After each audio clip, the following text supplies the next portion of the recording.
امام سفیان ثوری فرماتے ہیں کہ میرے ساتھ ایک شخص حج پر تھا. اب راوی امام سفیان ثوری رضی اللہ تعالیٰ عنہ. میں نے اس کو دیکھا کہ وہ اپنے سفر کے دوران حتیٰ کہ طواف کے دوران اور مینا میں، عرفات میں، مزدلفہ میں جہاں بھی گئے، وہ قدم نہیں اٹھاتا تھا جب تک ہر قدم پہ درود پاک نہ پڑھ لے. ہر قدم پہ درود پاک پڑھتا تھا.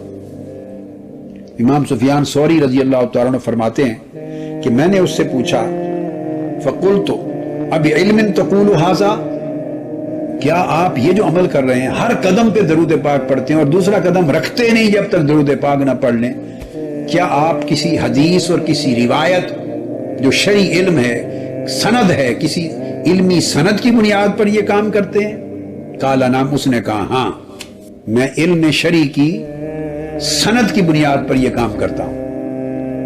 ثم قال، اس نے پوچھا من انت، اے پوچھنے والے آپ کون ہیں؟ وہ نہیں جانتا تھا کہ یہ امام سفیان ثوری ہے. اتفاق سے جیسے حج پر آپس میں ساتھی مل جاتے ہیں، ہم سفر ہو جاتے ہیں. آپ کون ہیں؟ قلت سفیان الثوری، میں نے کہا میں سفیان الثوری ہوں. قال العراقی، اس نے پوچھا سفیان ثوری جو عراق کے ہیں، یعنی جو امام ہے جلیل القدر؟ قلت نعم، میں نے کہا ہاں. اس کے بعد اس نے کہا کہ میں نے درود پاک ہر قدم پہ پڑھنے کا وظیفہ اس وجہ سے شروع کیا کہ اس نے کہا کہ میں 1 سال پہلے وقت میں اپنی والدہ کے ساتھ حج کرنے آیا تھا.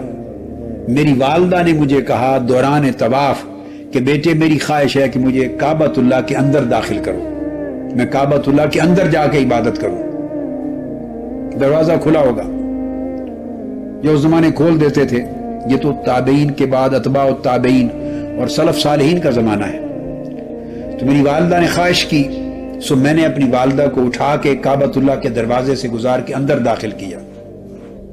جو ہی کعبۃ اللہ کے اندر میری والدہ داخل ہوئی، اس کا پیٹ پھول گیا، متورم ہو گیا اور چہرہ سیاہ ہو گیا.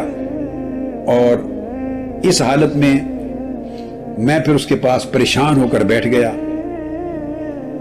چہرہ متورم ہے، چہرہ بالکل سیاہ ہو گیا ہے اور پیٹ پھول گیا ہے اور قریب مرگ اس کی حالت ہو گئی ہے. میں پریشان ہو کے بیٹھ گیا. میں نے ہاتھ اٹھائے کہ باری تعالیٰ اب اس حالت میں اپنی والدہ کو کہاں لے کے جاؤں اور کعبۃ اللہ سے باہر بھی نکالوں تو بڑی شرمساری ہے، سب لوگ طواف کرنے والے کیا کہیں گے.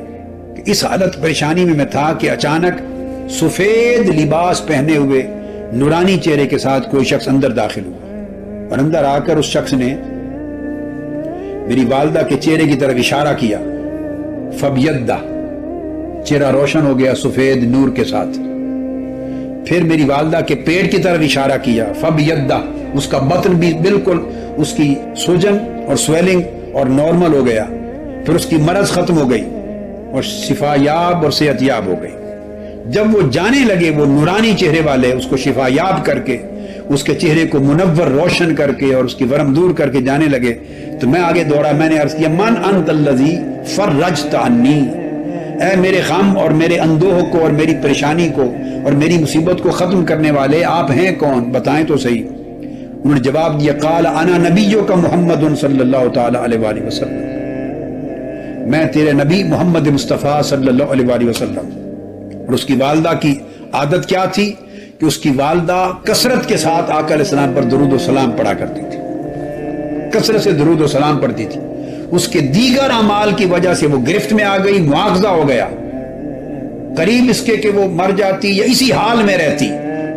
تو آقا علیہ السلام نے کثرت سے درود پاک کا صلہ آ کے عطا فرمایا. تو میں نے عرض کیا یا رسول اللہ صلی اللہ علیہ وسلم، اب آپ نے اتنا بڑا کرم کر دیا تو مجھے کوئی نصیحت کر جائیے، حکم دے جائیے، میں کیا کیا کروں زندگی میں. آپ نے فرمایا اے بندے، اے میرے امتی، ایک ہی نصیحت ہے کہ کوئی قدم نہ رکھنا نہ اٹھانا جب تک ہر قدم پہ مجھ پہ درود و سلام نہ پڑھ لیں. اس دن سے میں ہر قدم پر آقا علیہ السلام پر درود و سلام پڑھتا ہوں. یہ وظیفہ مجھے آقا علیہ السلام کی بارگاہ سے نصیب ہوا.